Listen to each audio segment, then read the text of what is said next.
മന്ത്രിയായാലും രാഷ്ട്രീയത്തിലായാലും അനുഭവ പരിചയം വളരെ പ്രധാനമാണ്. അനുഭവ പരിചയമില്ലാത്തവർ ഹോംവർക്ക് ചെയ്യുക, ഗ്രഹപാഠം ചെയ്യുക എന്നുള്ളതാണ് അതിൻ്റെ ഉത്തരം. ആദ്യമായിട്ട് ചെറിയ പ്രായത്തിൽ ആദ്യമായിട്ട് ആകണം.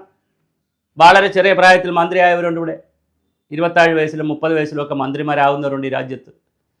ചെറിയ പ്രായത്തിൽ രാജാക്കന്മാരാവുന്നവരുണ്ട്.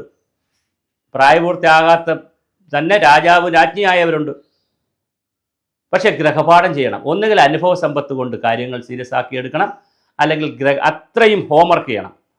റീൽസ് ഉണ്ടാക്കി അല്ലെങ്കിൽ പിന്നെ PR വർക്ക് ചെയ്ത് തള്ളിമറിച്ച് നടന്നാൽ അപകടം പിടിക്കും എന്നുള്ളതിൻ്റെ ക്ലാസിക് എക്സാമ്പിളാണ് നമ്മുടെ മുഹമ്മദ് റിയാസ് മന്ത്രി ഇപ്പോൾ ചെന്നുപെട്ടിരിക്കുന്ന ഒരു പുലിവാൽ. ഒന്നൊന്നര പുലിവാലാണ്. അത് ചെറിയ പുലിവാലിലല്ല പുള്ളിക്കാരൻ ചെന്നുപെട്ടിരിക്കുന്നത്. ഹരിയാന സ്വദേശിയും ബ്ലോഗറുമായിട്ടുള്ള ജ്യോതി മൽഹോത്രയെ കേരളത്തിലെ ടൂറിസത്തിൻ്റെ പ്രൊമോഷനത്തിന് വേണ്ടി വിളിച്ചു. ജനുവരിയിലാണ് വിളിച്ചത്. മെയ്യിലാണ് അവിടെ ജനുവരിയിലാണ് വിളിച്ചത്. മെയ്യിലാണ് നമ്മുടെ പഹൽഗാം ഇത് നടക്കുകയും ഭീകരാക്രമണം നടക്കുകയും പിന്നെ അതിനെ തുടർന്നുള്ള അന്വേഷണത്തിൽ ഇവർ പാകിസ്ഥാൻ ചാരയാണ് എന്നുള്ള ഒരു വാർത്ത വരികയും ചെയ്തത്. അപ്പോൾ തീർച്ചയായിട്ടും പാകിസ്ഥാൻ ചാരയായിട്ടുള്ള ഒരു പെൺകുട്ടിയെ കേരളത്തിലെ റിയാസ് മന്ത്രിയും കാര്യങ്ങളും വിളിച്ചുകൊണ്ട് വന്നു എന്നുള്ള നിലയിലാണ് ഇപ്പോൾ ട്രോളുകളും പരാതികളൊക്കെ ഇറങ്ങുന്നത്.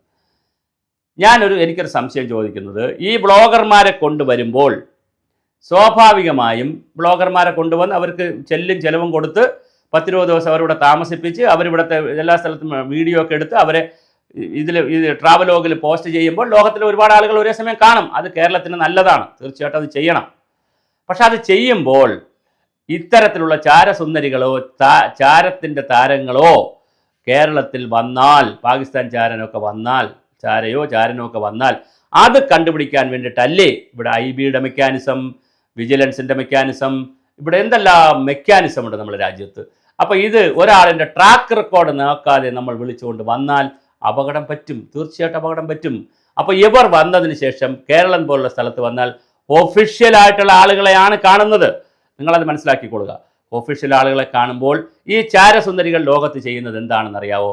അവർ ചാരസുന്ദരികൾ എന്ന് പറയുന്നവർ മറ്റു രാജ്യങ്ങളിൽ പോയി അവിടെ ഭരണാധികാരികളെയും ഉദ്യോഗസ്ഥരെയും അവർ സ്വാധീനിക്കും.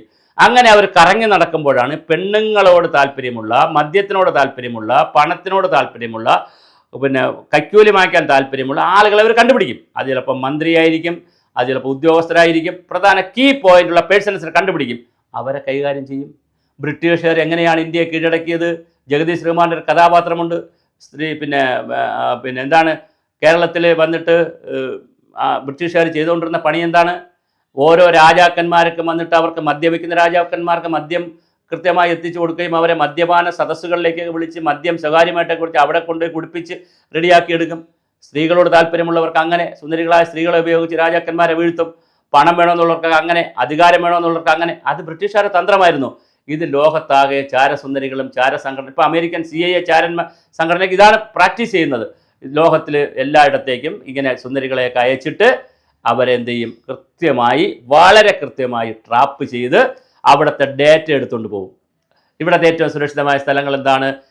അതുകൊണ്ടാണല്ലോ കേരളത്തിൽ ഇടയ്ക്കിടയ്ക്കൊക്കെ നമ്മളിവിടെ ഒരു ആശാരിയായിട്ട്, കണ്ണൂരിലെ ഒരു ഗ്രാമപഞ്ചായത്തിൽ ഒരു ആശാരിയായിട്ട് ഒരു ഭീകരവാദി ബംഗ്ലാദേശിൽ നിന്ന് വന്ന് താമസിച്ചിട്ട് നമുക്ക് പിടിക്കാൻ കഴിയില്ല. പിന്നെ ലാസ്റ്റിലാണ് പിടിച്ചത്. എത്രയോ വർഷം ഇവിടെ താമസിച്ചു.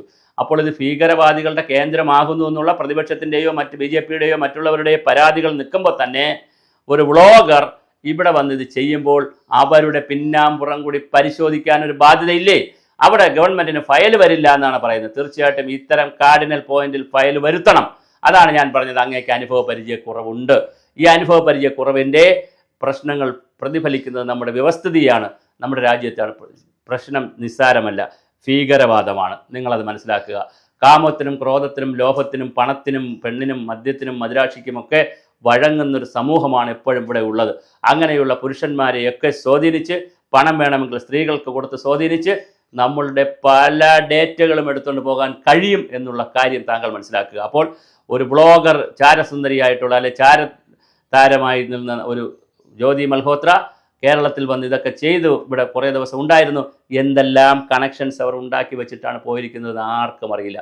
ആ കണക്ഷൻസിലൂടെ ചാനലിലൂടെ എന്തൊക്കെ ഡേറ്റയാണ് ഇവിടെ നിന്ന് ചോരുന്നതെന്ന് നമുക്കറിയാൻ കഴിയത്തില്ല. നമുക്കൊരു പഴയ ഒരു ശ്രീലങ്കയിൽ നിന്ന് കുറച്ച് പേര് വന്നതുമായി ബന്ധപ്പെട്ട് നമ്പി നാരായണൻ്റെ കേസൊക്കെ ISRO ചാര കേസൊക്കെ നമുക്ക് മറിയം റഷീദയുടെ കേസൊക്കെ വളരെ നന്നായിട്ട് നമുക്കറിയാം. അപ്പോൾ വളരെ കൃത്യമായി താങ്കൾ ഒരു ട്രാപ്പിലാണ് ചെന്നുപെട്ടിരിക്കുന്നത്.